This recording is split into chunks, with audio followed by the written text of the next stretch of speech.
The Pixel can't stop leaking.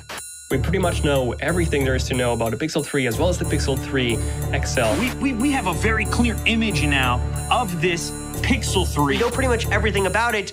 No matter how hard you try, you literally can't get anything past the internet.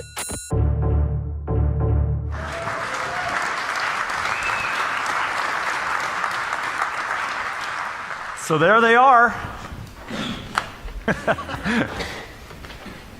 Oh, I think they look great. They look great, right?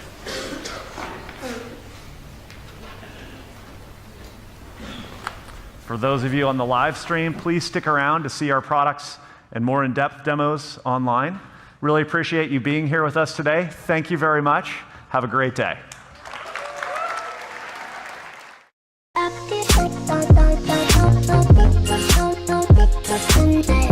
Hey, what is up guys, I'm PBHD here, and we got Pixel 3 and Pixel 3 XL in the studio. My main SIM card has been in the Pixel 3 XL since the event, so for 2 days now, and there's already a lot of stuff I want to share with you that didn't make it into my original video and that wasn't in the keynote. So first of all, there's many things in that first impressions video that weren't in the keynote and that weren't actually mentioned. So if you want the full rundown of all the new hardware and all the new software that was announced 2 days ago, that's your video, definitely watch that. But that was shot 2 weeks ago, and there are definitely some things now that I've set it up with my own stuff that I'm starting to notice that I didn't those 2 weeks ago when I was using a demo phone.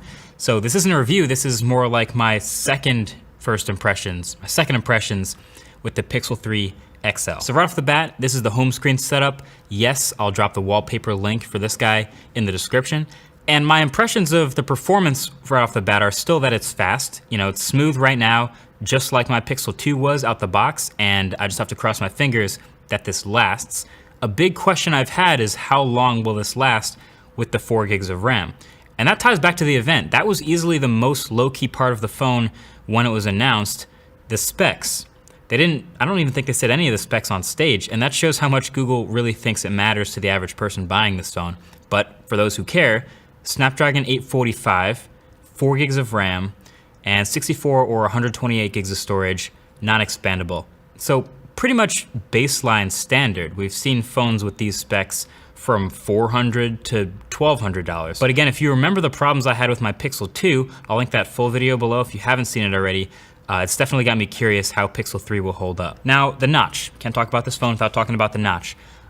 For me, so far, I've gotten used to it, but I feel like that says more about me using phones than it does about the phone. Like, I feel like I'm in a weird position because I've been using phones with notches from the OnePlus 6 to the iPhone 10 and 10s and many, many more for so long that as I use phones now, I'm just used to ignoring a notch. You might not be in that position. A lot of people are coming from phones that don't have notches and are trying to find a phone to buy, and this is just another one with an even bigger than normal notch. That's not seeing it the same way. But the other reason it's easy for you to get used to this notch when using it is because of the way Android and apps interact with the notch, or don't interact with the notch.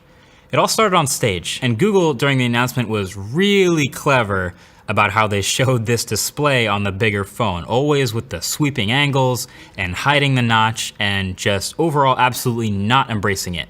And who can blame them? But then when you actually get to start using the phone, that continues. Like, just like every other Android phone with a big enough notch, the default seems to actually be to hide it. You pull down the notification tray, the notch is hidden. A lot of apps and stuff that use the top of the screen, apps every day I use like Spotify, ignore this top notch area. The camera app totally ignores it, doesn't put any controls in the notch area, just regular rectangle. Waze ignores it as well. And then all the other apps that do use the notch area are basically just sort of color matching the huge notification area, same as other phones. It's just comically big now.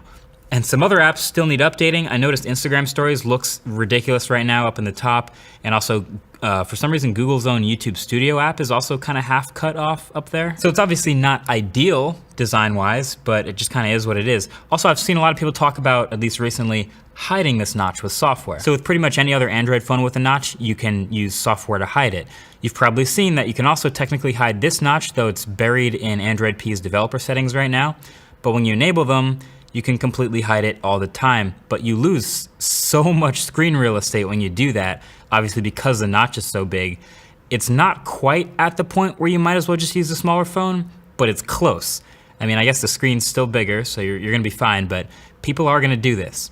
You can also add another notch at the bottom if you're just really into the pain of it. Hey, you do you, man. So basically, to round up my perspective on the notch, before the review, but at least right now, I actually said this on Sam Sheffer's podcast recently as well. I'll link that below. As a person that's just using the phone, just scrolling around, swiping, notifications, tweeting, email, or whatever, you're just numb to the notch at this point. I don't really see it anymore. It's just like every other phone with a notch. But when I become a video person, like a YouTuber or a viewer, and I'm just pointing a camera at it, then it's this horrible, ugly thing. Of course you see the notch. It's hideous, it's massive. It's that bathtub. It's a face staring back at you that you can't ignore. But that's when I'm in that YouTuber mode. But when I'm actually using the phone, I don't find myself complaining about it that much. Okay, a couple other small things. The haptic engine on the Pixel 3 is much improved. Right now, I would even say it's the best I've felt in an Android phone. And I think Google knows it. They trigger it more often, like almost all the time. You feel it when pulling down the notification tray.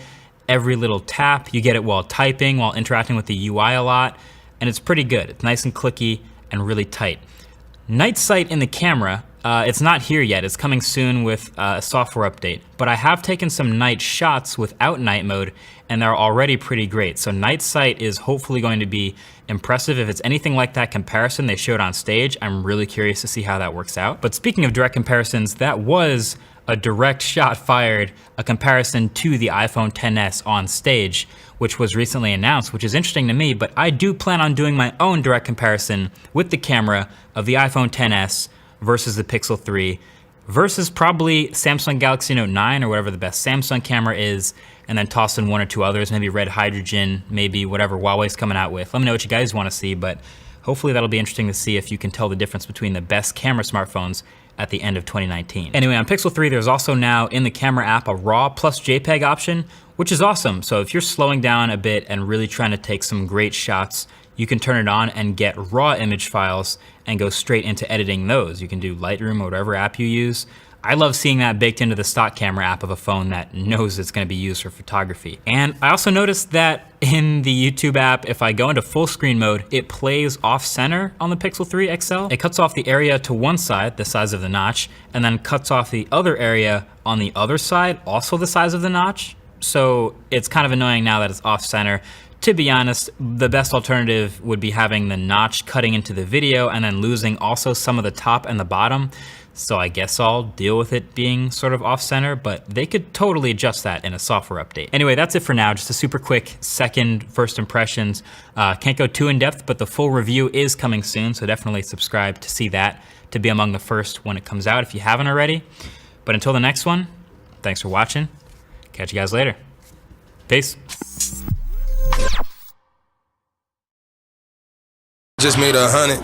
I just made 100. This bitch get annoying on God. I'm changing my number. I'm a rich nigga that came from the gutter. I don't